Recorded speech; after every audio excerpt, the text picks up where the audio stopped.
Nina muponesi anoshamisa, anondishamisa ini, anondiwiga mubakore nombo, kunenzizidero faro. Anondiwiga mubakore nombo, rinovisa nyota yese. Awiga upenyu murura rwake, ofukizane ruoko. Anondifukiza ini, Nina muponesi anoshamisa, anorerutsa mitoro. Anondimisa ndizoteneki, ndiye anondipa simba. Anondiwiga mubakore dombo, rinovisa nyota yese. Awiga upenyu murura rwake, ofukizane ruoko. Anondifukiza ini, nguva dzese anondikomborera, ndozadzwa nembiri yake. Mbiri kuna Mwari ndomuimbira, ndiye mununuri wangu. Anondiwiga mubakore dombo, rinovisa nyota yese. Awiga upenyu murura rwake, ofukizane ruoko. Anondifukiza ini, kuti ndapfeka mbiri ndozokwira, tokumba naye makore. Ruponeso rudo runoshamisa, toimba tese kudenga. Kuti ndapfeka mbiri ndozokwira, tokumba naye makore. Ruponeso rudo runoshamisa, toimba tese kudenga. Anondiwiga mubakore dombo, rinovisa nyota yese. Awiga upenyu murura rwake, ofukizane ruoko. Anondifukiza ini, anondiwiga mubakore dombo, rinovisa nyota yese. Awiga upenyu murura rwake, ofukizane ruoko. Anondifukiza ini, anondifukiza ini, anondifukiza ini, anondifukiza ini. Ngwananakanaka vana vaMwari tumkwasai kwese kwamuri. Tiri pamunamato mukuru, pamusangano mukuru, matikuenda mberi nekudzidza shoko ravo. Tine kuvonga nekutenda kutiko zvidzidzo nevhangeri rauri kuwana uri kumba. Mwari vari kukuitira zvakanaka, vari kutaura newe nemitoro mizhinji uye nenzira zhinji. Ende ndine kuvimba kutiko iwewe uri munhu ari kukura, because shoko iri imbeu yadzvagwa mauri. Handifungi kuti iwe uri ivhu riya pasi pemiti rinovhunga shoko raMwari, nekuti shoko raMwari harivhikwi, chati home chareva. Hausi mhando yevhu remabwe iwewe, iwe hausi mhando yevhu renzira rinotsikwa nevada. iwe uri ivhu rakanaka rakarimwa naKristu. Saka ndinoidire kuti shoko rimwe nerimwe rauri kunzwa riri kusvika paivhu rakanaka, ende vese vachakuona vachazviona kuti mumba mako Jesu akapfuura nemo. Shoko rake rinogaramo, rinodyiwamo, rinonwiwamo. Nhasi tiri kutaura zvekare musoro wenyaya, takambotaura tichiti mweya mutsvene part 1. Zvino toda kutaura mweya mutsvene part 2. Basa remweya mutsvene part 2, the Holy Spirit part 2, ndo nyaya toda kutarisa mukati mema awa ano atapiwa mashoma. Mateo chapter 16 verse 13 to 19. Tiverengere verse 13. Jesu akati asvika kumatima enyika yeCesarea Filipi, akabvunza vadzidzi vake akati, vanhu vanoti mwanakomana womunhu ndianiko? Vakati, vamwe vanoti Johani Mubhabhatidzi, vamwe Eria, vamwe Jeremiya, kana mumwe wavaprofita. Akati kwavari, ko imi munoti ndini ani? Ipapo Simeoni Petro akapindura akati, ndimi Kristu, mwanakomana waMwari mupenyu. Jesu akapindura akati kwaari, wakaropafadzwa iwe Simoni Bar-Jona, nokuti nyama neropa hazvina kuziisa izvi, asi Baba vangu vari kudenga. Neni ndoti kwauri, ndiwe Petro, pamusoro peruwaro ndichavaka kereke yangu, masuwa aHadhesi haangaikundi, magedhe eHadhesi haikundi. Ndichakupakidza ushe hwekudenga, chinhu chipi nechipi chauchasunga panyika chichasungwa kudenga, nechinhu chipi nechipi chauchasunungura panyika chichasunungurwa kudenga. Mwari wakomborekorerwa kweshoko ngatidzore uso tinamate.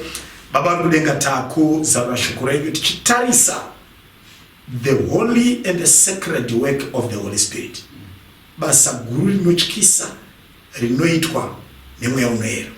Tibatsirei apo takudzidza muzita raJesu, amen. Panapa tiri kusangana naJesu ari kupi? Bhaibheri kuti akanga ari kuCesarea Filipi, kumusoro watodarika Galilee, ndokwaanga ari kuparidza ikoko. Nebhaibheri kuti iro vari kufamba nevadzidzi vake, anombomira oti, nhai vakomana, zvatiri kuparidza tichifamba tichitaura, vanhu ava vatinoparidzira vari kuti ini ndinani? Hapana kumbononoka. Mhinduro iri kuratidza kuti yakauya. Vakomana vachipindura vakati, vamwe vari kuti ndini John Mubhabhatidzi, akamuka. Vamwe vari kuti ndini Elia, Elijah. Vamwe vari kuti ndini Jeremiya. Vamwe vari kuti ndemumwe wavaprofita. Zvikanzi, wow, hey, inga zvakaoma. I wish vanhu vaindinzwisisa. Anyway, ko imi munoti ndinani? Regai ndikande mubvunzo uyu pakwauri kumba kwenyuko, kuti vanhu vari kuti kudii muguta renyu iri pamusoro paJesu? Muraini rekwenyu vana sabhuku vari kuti Jesu ndiani? Ko madzishe ari kuti Jesu ndiani? Ko machairman ari kuti Jesu ndiani? Alright, ko baba mukuru asikayo kuchechi paunotanga kutaura nezvechechi ivo vanoti Jesu ndiani? Okay, ko iwe unoti Jesu ndiani? Hanzi Jesu apoza mubvunzo uyu, pakamboita kasilence, pakamboita kakunyarara. Vakomana vakatya kupindura. Zvinogona kureva kuti naye vakanga vasiri sure kuti Jesu ndiani. Actually, let's prove it. Zvinonzi paverse 16, Simon Peter akapindura akati, ndini Kristu, mwanakomana waMwari mupenyu. Okay, it's not finished. Verse 17, Jesu nobati, hold your peace. Zvikanzi, chinzwa Peter, wakaropafadzwa, iwe mwanakomana waJona, nyama neropa, kureva kuti kaucha netsika nemagariro nekuziva kwevanhu handizvo zvakuudza kuti ndinani. Waziviswa naBaba vangu vari kudenga. Saka it's clear kuti danga ari Peter ega anga asina anza iyi. Anza iyi haina kubva kuna Peter, akatoipiwa naBaba vari kudenga. That is why vanhu vedzidza rekwenyu up to now havasati vagona kutsanangura kuti Jesu ndiani. That's why vemuraini rekwenyu, vemustriti yekwenyu havasati vagona kutsanangura kuti Jesu ndiani. Dai vaigona kutsanangura kuti Jesu ndiani, mumba menyu mungade makazara vanhu vari kuteerera vhangeri. Chiri kuita kuti ndiwe wega wakuteerera vamwe vasipo imhaka yekuti hapana rigona kutsanangura kuti Jesu ndiani. Zvinotoda Baba vari kudenga kukuzivisa kuti Jesu ndiani. Saka Jesu anovaudza Peter izvozvo. Verse 18, Jesu anoenda mberi oti ini ndinoti kwauri ndiwe Petro. Right? Deta tashandisa rurimi ruzhinji rwechirungu. Pangadai pakanzi ndiwe kadombo kadiki. Asi pamusoro peruware ndichalaka chechi. This will be the correct translation. Pangadai pakanzi ndiwe Peter. Peter izwi ratranslatewa nemhaka yekuchengetedza zita remuchinda. But zviri correct ndezvekuti ndiwe kadombo kadiki. Pamusoro peruware urwu ndichalaka kereke yangu. Masuo eHadesi haikundi. Tiri kutsanangura basa remweya mutsvene number 2. Pabasa remweya mutsvene number 2 pane zvinhu 2. Number 1, mweya mutsvene anovaka church yaMwari. Ndo first basa remweya mutsvene. Atitere tinzwe vaHebheru chapter 12 verse 22 na 23. vaHebheru chapter 12 verse 22 na 23 tiverengere ipapo. Verse 22.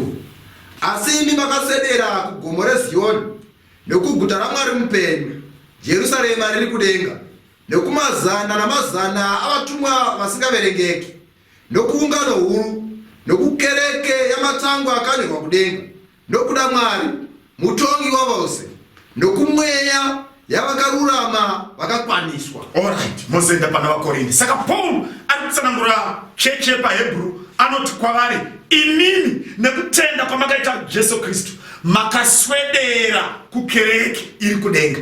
Church iri kudenga ichechi yematango, ichechi yeungano huru, ichechi inopindwa nengirozi, ichechi yevatsvene vakakwaniswa. Saka point yatiri kuda ndeyekuti Jesu ari kuti panyika ndichavaka chechi yangu. Why? Because kudenga kune chechi. Saka chechi yepanyika inofanira kunamata Mwari sekunamatiwa kwanoitwa nechechi yekudenga. Iwe neni tofanira kujoina sangano church yekudenga. Zvinoitwa nechechi yekudenga ndo zvinofanira kuitwa newe neni. Chinhu ichi Jesu ari kuti chofanira kugadzirwa pano panyika nemweya mutsvene. Nyenda idai 1 Korinde chapter 3 verse 10 to 13. 1 Korinde chapter 3 verse 10 to 13. Erenga ipa. Verse 10. Nenyasha dzaMwari dzandakapiwa ndakaronga neyo somuvaki wakachenjera. Right? Mumwe unovaka pamusoro padzo. Mumwe unovaka pamusoro padzo. Zvino mumwe noumwe ngaachenjere kuti unovaka sei pamusoro padzo. Right? Nokuti hakuna mumwe ungaronga dzimwe nheyo, asi idzo dzakarongwa kare ndiye Jesu Kristu. Ndiye Jesu Kristu. Zvino kana munhu achivaka pamusoro penheyo idzi, right, ndarama kana sirivha, kana mabwanokosha, kana matanda, kana uswa, kana mashanga, basa romumwe nomumwe richaonekwa, nokuti zuva iro richazvibudisa pachena, nokuti richaratidzwa nomoto. Moto uchaidza basa romumwe nomumwe kuti rakadini. Panapa Paul anataura kuvakwa kwechechi yaMwari. Saka ibasa remweya waMwari uri pana Paul. Saka Paul ari kuti inini ndakaronga nheyo, vamwe vese vachada kuzovaka pamusoro penheyo idzi. Na ukatotarisa Bhaibheri rawakabata pauri kuriverenga tichiverenga, rine rakagadzikwa nenzira iyi. Rine Old Testament meNew Testament. Old Testament rine mabhuku 5 aya ekutanga, Genesis kusvika pana Deuteronomy, mabhuku ekutanga. Wozobvapo woenda pama-writings anotsanangura upenyu hwakararamiwa navana vaIsraeri madzimambo asati avapo. Wosvika muna madzimambo, ndo madzimambo, makoronike, Sameri, zvichienda zvakadaro. Woenda pahimbuku, wakuinda kunana mapisarema, kunana zvirevo, kunana rwiyo rwaSoromoni. Wabvapo woenda kuvaprofita, ndo Old Testament. Ukapinda muNew Testament, ndo panoda kuti uteerere. Paul ari kuti ndakaronga nheyo. Even in New Testament yakarongwa in a way yakaronga church yaMwari. Nheyo is Paul ari kuti ndiJesu Kristu ndiye anonzi nheyo yechurch, ndiye ruware panovakwa church. Uchaona kuti ma-first gospels, Matthew, Mark, Luke na John, ndiJesu neupenyu hwake kufa nekumuka, right? Bhuku ramabasa apostori rakuratidza vanhu vatenda kuna Jesu akafa akamuka. Saka ibhuku revhangeri, ibhuku remweya waMwari, vhangeri richiparidzwa mupasi rese nevadzidzi vaJesu. Saka from the Gospels you go to the Acts, kumabasa emweya waMwari ndokwauri kuenda. Mabasa emweya waMwari, the greatest work remweya waMwari harisi rekuporesa maziso anga asingaoni. The greatest work nderekuti mutadzi anga asingatendi kuna Mwari aigara paEfeso achinamata paParago, achinamata Epafrodito, achinamata Diana. Iye munhu iyeyo asiya Diana, asiya Zeus, asiya Epafrodo, akunamata Mwari muzita raJesu. That's the greatest act of the Holy Spirit. Bible robaraba roinga mandu mtsamba za Apostle Paul. Andinoona kuti mbeu inodzvagwa. Those are the Gospels. Mbeu yakadzvagwa. Then after that, nobva yamera, sprouting out. These are the Acts of the Apostles. After the Acts of the Apostles, tinoita inonzi crop management. Takusakurira mbeu yamera. These are the epistles, not samba, za Apostle Paul. Then tapinda muna zvakazarurwa yariping takukohwa. That's how the church is organized. Saka panapa parikunzi ndakaronga nheyo, ende nheyo yacho ndiJesu Kristu. Tera munhu waMwari, sangano raMwari harivakwi pamazita evanhu, harivakwi pavaparidzi, harivakwi panana Museamwa, harivakwi panana Tembo, harivakwi panana Ngwenya, rinovakwa pana Jesu. Ndiye muridzi wechechi. Ukaona chechi ine mazita evanhu imbomira mbichana. Hatisiye ipapo. Saka pari kunzi ndakaronga nheyo. Mateo 24 verse 14. Chimwe chinhu chinokuzivisa kuti iyi chechi ndeyaMwari. Mateo 24 verse 14. Ngativerenge ipapo. Verse 14. Yes. Ivhangeri youshe ichaparidzwa munyika dzose. Chive chapupu kumarudzi ose. Ipapo kuguma kuchasvika. Hanzi ivhangeri iyeushe ichaparidzirwa munyika dzose. Saka kune nyika ichaparidzirwa kumarudzi, all races and tribes. Ichaparidzirwa kuvanhu vose. Ipapo kuguma kwasvika. Saka chechi inonzi yaMwari yakavakwa naJesu paruware rwuri Jesu achishandisa vaapostora. Ichechi yemarudzi ose, whether African, Arabian, European, American, vese vanodaidzwa the same verse. Hakuna vesi yevarungu nevatema, hakuna vesi yomurabhia nomuAustralia. Vesi iyoyo inotaura kwauri ndo vesi inotaura kwavari. Saka pari kunzi vhangeri inoenda mupasi rose. Ukaona church iri church yekuAfrica isiriko kuAsia, iyoyo imbomira, haisati yavakwa nomweya waMwari. Chii chimwe chinotizivisa chechi yaMwari? Isaiah 34 verse 16. Isaiah 34 verse 16. Toenda pana zvakazarwa 1 verse 3. Verenga munhu waMwari. Verse 16. tsvakai pabhuku yaJehovha murave. Hapana chimwe chezvinhu izvi chichashayikwa. Chichashayiwa shamwari yacho. Very good. Nokuti muromo wangu wakarayira saizvozvo. Right? Nomweya wake wakazviunganidza. Amen. Isaiah ari kuti tsvakai zvinhu zvaMwari pabhuku yaMwari. Zvinhu zvaMwari hazvina kumboma. Tsvakai zvinhu zvaMwari pabhuku yaMwari. Hongu vanhu variko vangakubatsire, ngavakubatsire kududzira bhuku. Kwete kukuudza zvavo ivo, ngavakubatsire kududzira bhuku nekuti zvinhu zvaMwari zvakaiswa mubhuku. Nobva zvanzi tsvakai zvinhu zvaMwari pabhuku yaMwari nekuti muromo waMwari ndo wakataura mazwi ayo. Number 1. Number 2, mweya wake akazviunganidza. Saka Bhaibheri iri harizi kufunga kwevanhu. Ayo ndiMwari akataura, mweya akati zvinyogwe, zvakanyogwa musimba nekudhairekta kwemweya waMwari. Saka inonzi church yaMwari yakavakwa paruware panheyo dziri Jesu Kristu. Church ine vhangeri rinoenda pasi rose. Church iyoyo inofanira kuzikanwa neshoko raMwari, nebhuku yaMwari, nevhangeri inoverengwa mukati meBhaibheri. Uyu angari Isaiah. Ko New Testament inoti tiverengewo here zvakazarwa 1:3. Tinotoda kwekupedzisira kwacho tizive kuti Bhaibheri rinopera richiti toverenga here kuti torega. 1:3. Yes. Wakaropafadzwa uyo unoramba. Right? Navanonzwa mashoko okuprofita. Right? Vachichengeta zvakanyorwa imomo. Right? Nokuti nguva yava pedyo.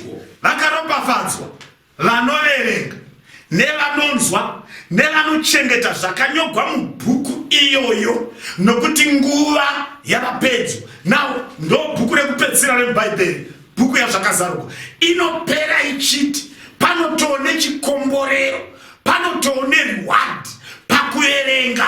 Kana usina maziso ekuverenga, hanzi kunzwa vanoverenga vachiverenga iwe wakateerera, kwete kunzwa bedzi asi kuchengeta zvakanyogwa. Saka point yatiri kumisa panheyo iri Jesu ipoint yekuti church yaMwari inoshandisa Bhaibheri, inoshandisa bhuku. Pauri ipapo kana wakuda kunamata Mwari mumweya nemuzvokwadi, anonamatika kana uine Bhaibheri. Inzwa Jesu akati iye nguva inouya nazvino yatoyapo yekuti vanonamata Mwari vamunamate mumweya nemuzvokwadi. Shoko renyu ndiro zvokwadi. Hatisei ipapo 1 Korinde chapter 14 verse 32. 1 Korinde 14 verse 32 erenga ipapo. Verse 32. Yes. Mweya yavaprofita inozviisa pasi pavaprofita. Very good, very good. Mweya yevaprofita inozviisa pasi pavaprofita. Ari kuti kudipo, ari kuti kana isu tane vaprofita nhasi, it's very good, zvakanaka kuva nevaprofita nhasi. Asi vaprofita ivavo ngavazviise pasi pevaprofita vakatangira. Havagoni kuuya nenew curriculum, havagoni kuuya nenew syllabus, havagoni kuita maitiro matsva. Ngavaite zvaiitwa naEriya, naElisha, naIsaiah, naJeremiya, naDhanieri, naEzekieri, naJoeli. Kana vaita saizvozvo, tinotenda kuti ava vaprofita vakatumwa naMwari, asi vakasiyana ivavo imbomira. Hatisiyei papa, tiri kutarisa chinhu chiri kuvakwa nemweya waMwari chinonzi chechi. Chine chechi iri kudenga nechechi iri panyika. Ndinoona kuti kudenga kwakaenda Mozisi, muprofita mukuru, kwakaenda Eriya, muprofita mukuru, ndokwarari. Panapa pari kuti nevaprofita vari pano panyika havafaniri kuzointrodusa syllabus isingazikamwi naEriya naMozisi vakaenda kudenga. Saka zvinofanira kuti Mozisi akadzika pano panyika akatsvaka chechi yaaipinda, anofanira kuwana iwe uri muchechi yacho. Akanopinda iwe yausingapindi, iwe warashika. Tsvaka ichapindwa nevaivapo kare. Hatisiyei papa.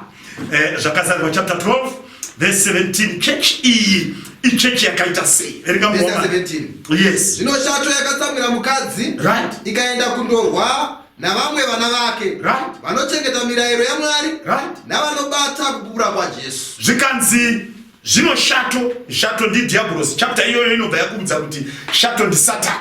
Zvikanzi akatsama, Satani akatsama. Bhaibheri haringosiri chiti Satani akatsama. Rinotsanangura waakatsamira. Nekuti kana ukaonekwa wakatsamwa noti watsamwirei, tinobvunza kuti watsamwirei ndiani akuvhirika. Toda kuziya akutsamwisa. Ndozvatiri tida kuziva. Saka pabhuku apa pari kutsanangura atsamwisa Satani. Kureva kuti kana uyu atichataura kuti ndiye akatsamwisa Satani tamuziva. Kureva kuti kune vamwe vasingamutsamwisi, vanomufadza, vanomunakidza. Toda kuziva vanotsamwisa muchinda ndivanani. Vhesi yataura yati iyo akatsamwira mukadzi ane vana vanochengeta mutemo waMwari vachitenda kuna Jesu nekuparidza Jesu Kristu. Haana kutsamwira vamwe vese vese, akatsamwira mudzimai anomirira chechi. Saka ichechi ine vana, ine nhengo, ine vanhu vanochengeta mitemo yaMwari vachitenda kuna Jesu nekuparidza Jesu wacho, ndo vanotsamwisa Satani. Noona kuti kona yowewe chirigara kuparidza chechi, ari muchechi achitaura asi hapana mutemo waMwari, hapana kutenda kuna Jesu, imbomira nyaya dzachirika, imbomira tsvaka chechi yekuti Satani akaiona yaungana yakukuza gwekudenga, hasha dzake dzinounga. Iyoyo ndio chechi yaJesu. Zvikanzi chechi yacho inochengeta mutemo waMwari uye inoparidza Jesu Kristu akafa akamuka. Inzwa Mateo 7 verse 21. Tuerengere ipapo Verse 21. Yes. Havasi vose vanoti kwandiri Ishe Ishe vachapinda muushe hwokudenga, asi unoita kuda kwababa vangu vari kudenga. Right. Havasi vose vanoti Ishe Ishe vachapinda muushe hwokudenga. Andikona kuti pane kakufanana kari kuitika vhesi yazvakazarwa naMateo. Pari kunzi havasi vese vanoti Ishe Ishe vachapinda muushe hwokudenga, asi vanoita kuda kwababa vari kudenga, ivavo ndo vachapinda muushe hwokudenga. Jesu ari kuti panyika pangagona kudaro paine machechi mairi. Chechi idzi dzese dzinonamata Mwari, dzese dzinonamata Mwari. Musafunge kuti ngainamata, dzinonamata Mwari, asi musiyano wadzo, imwe inonamata Mwari ichiita zvinodiwa naMwari, imwe inonamata Mwari isingaite zvinodiwa naMwari. Ndosaka taverenga zvakazaruka yati vanozotsamwisa Satani pane vese vanonamata ndevanoti kana vanamata vochengeta mutemo waMwari, voparidza Jesu akafa akamuka. Vamwe vanonamata Mwari asi vasingaite kuda kwaMwari, Satani anongoti haya itimu yangu, osiyana navo. Saka inonzi chechi iri kuvakwa naMweya Mutsvene panyika, ichechi inoita kuda kwaMwari, havangonamati bedzi, vanoita. Hativerenge Titus chapter 2 verse 11 to 13. Tito 2 verse 11 to 13. Werenga ipapo. Verse 11. Yes.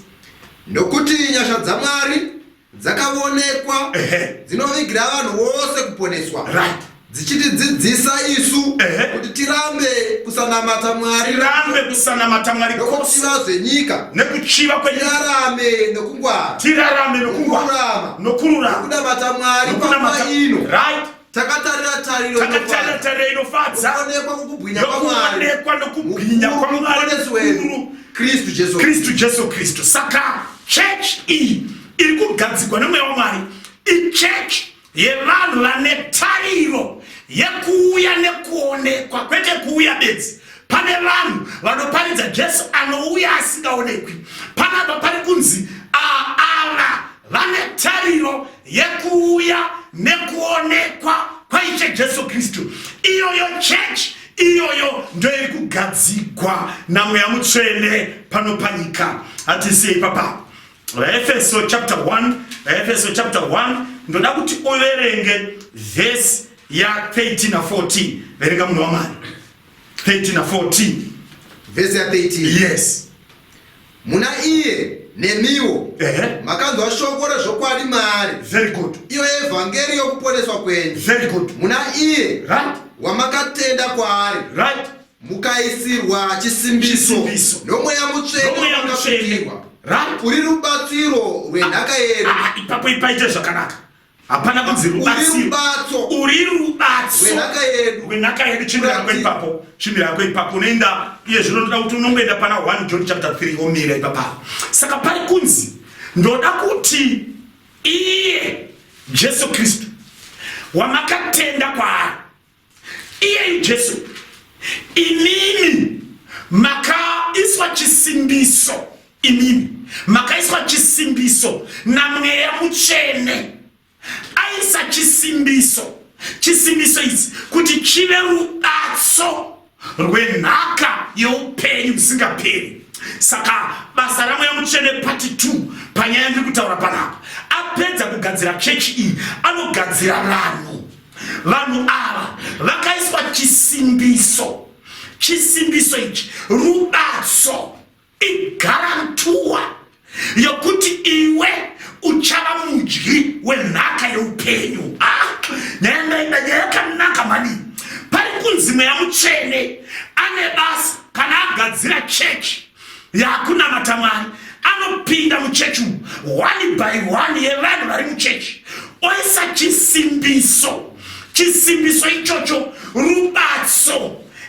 It's a guarantor, chibatiso chokuti uchadya nhaka youpenyu usingaperi. Praise God. Rega ndimenye mbichana pari kuti mweya mutsvene kana akushanda anokuisa chisimbiso ichi ndo chandichada kutsanangura manje kuti chii chinonzi chisimbiso chinoiswa nomweya mutsvene. Ukaverenga bhuku yaMalakai chapter 3 verse 16 inoti ngirozi dzinonyora mazita evatsvene kubhuku yekudenga. Teerera, dzinonyora zita rako iwewe kana watenda rinonyorwa kudenga, right? But iwewe uri pano panyika pane zvinofanira kuitwawo pauri, right? Kudenga kune kuita zviri kuitwa nengirozi, panyika mauri mune zvinofanira kuitwa. Saka ngirozi painonyora zita rako kudenga mubhuku youpenyu, mweya mutsvene anouya mauri onyora zita raMwari mauri. Kana anyora zita raMwari mauri, zita ranyogwa chibatso, rubatso. It's a guarantor yokuti uchadya nhaka youpenyu usingaperi. Saka chinonzi mweya mutsvene apedza basa rake ndokunge 1 ngirozi yanyora zita rako kudenga. That's one. Handinoda kuti unopinda chechi, muchechi umu monyogwa zita rako, ndo primary exercise. Kuna vanhu vasingatombodi kuzikamwa kuti anopinda chechi, hatodi. Isu tiri kuti pinda chechi yawapinda zita ngarinyogwe, right? Na clerk wepano panyika, kune clerk wekudenga ingirozi, iye anonyora zita rako mubhuku yokudenga.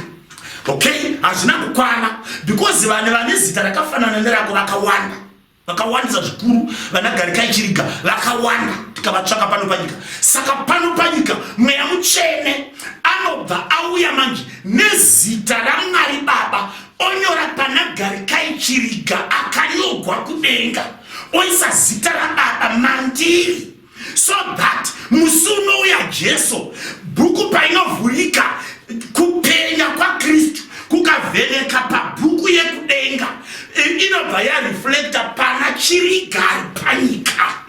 Teerera munhu waMwari, ndo inonzi guarantor. Mweya waMwari apedza basa, ashanda, agadzira munhu. Rega ndipedze nepoindi. Genesis 1 verse 26 inoti ngatiite munhu nemufananidzo wedu akafanana nesu. Ndio Genesis 1 verse 26. 1 John 3 iverengi 1 John 3 verse ya 1 na 2 inoti kudii. Verenga munhu waMwari. Yes. Tarirai kukura kwerudo rwatakaitirwa naBaba kuti tinzi vana vaMwari. Ndizvo zvatiri. Saka nyika haitizivi nokuti haina kumuziva zvayo. Vadikani, zvino tiri vana vaMwari. Iye zvino tiri vana vaMwari. Uye zvichigere kuratidzwa kuti tichazoonekwa tinoziva kuti kana achizoonekwa isu tichafanana naye tichafanana chimira ipapo tichamuona sezvaakaita. Point yandiri kuda ndeyekuti Genesis 1 bhaibheri iri richitanga kunzi ravhugwa rinovhugwa nevanhu vakafanana naMwari. 1 John chapter 3 rakuda kuvhara rinovhara richiratidza vanhu vanenge vakafanana naMwari. Saka chinonzi Mweya Mutsvene ashanda ndechekudzosera munhu ari pana Genesis 1 verse 26 kudenga tisataenda orarama pano panyika oonekwa. Iyeye munhu iyeyo ndiye anonyogwa zita raBaba pa nechomukati mupfungwa mubrain ronyogwa. Ndosaka dhimoni richitya kupinda pamunhu wakadai haapindiki. Pane zvakanyogwa ungazviite kuti dhimoni ripinde. Iwewe nhamo yako ndeyekuti mauri hamusati manyogwa zita ravakuru. Kana manyogwa zita ravakuru chibwe chitedza Mwari wamasimba ranyogwa mauri mweya yakaipa inotaramuka inoziva kuti apa chaiti. Ndaingada vaRoma ine kastatement kainotaura vaRoma 8 verse 19 inoti nemhuka dzinogomera kusvika nhasi dzakamirira kuratidzwa kwevana vaMwari. Praise God. Bible yakanaka kubana mhuka dzinogomera. Madhongi anogomera achisegedzwa masaga echibagwe kuenda kuchigayo. Ndati matatya anogomera. Kiti dzinogomera. Mapete masvosve zvinogomera.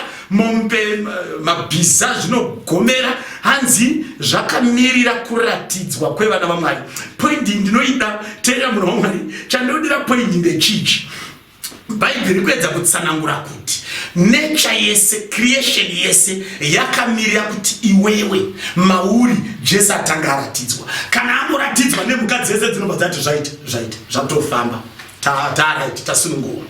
In other words mhuka dzese nature yese handinoona kuti if we are going to calculate to put every species census yazvo isu vanhu hatikunde mhuka. Never. Ungakunda masvosve kuwana masvosve ari kuChina neari kuSouth America neari kuAfrica. Ungakunda majuriri aiwa zvakawanda. Census yazvo zvese zvaiswa pahwari nekuwanda kwazvo zviri kugomera. Zvakamirira kuti iwewe utende kuna Jesu ararame mauri. Inini nditende kuna Jesu ndirarame zvinodiwa naKristu. Kana tadaro vana vaMwari voonekwa vaya vari pana Genesis 1 verse 26. Hanzi kana zvadaro mhuka dzofara. Saka pfungwa iri kuburiswa pandeyekuti creation yese inokoopareta nemunhu. Hello, inokoopareta nemunhu.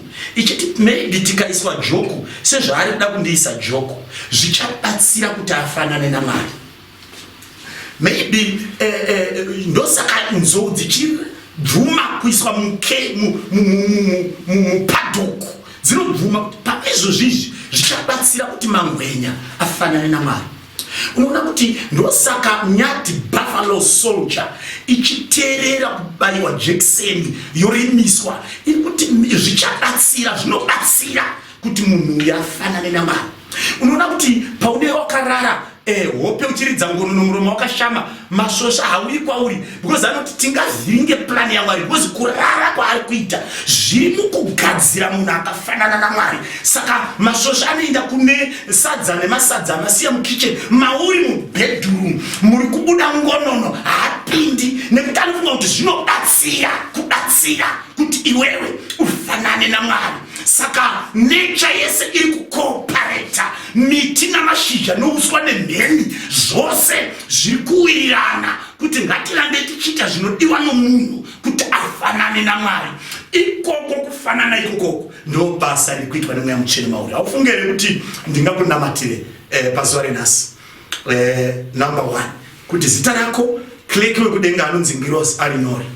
Number 2 Mweya Mutsvene anyore zita raBaba mauri. Haufunge kuti chinhu chakanaka here uri papapo dzorosoro wako takunamata. Baba vari kudenga tinokutendai tinokuvongai nekuti mune basa rinoera ramuri kuita panyika pano.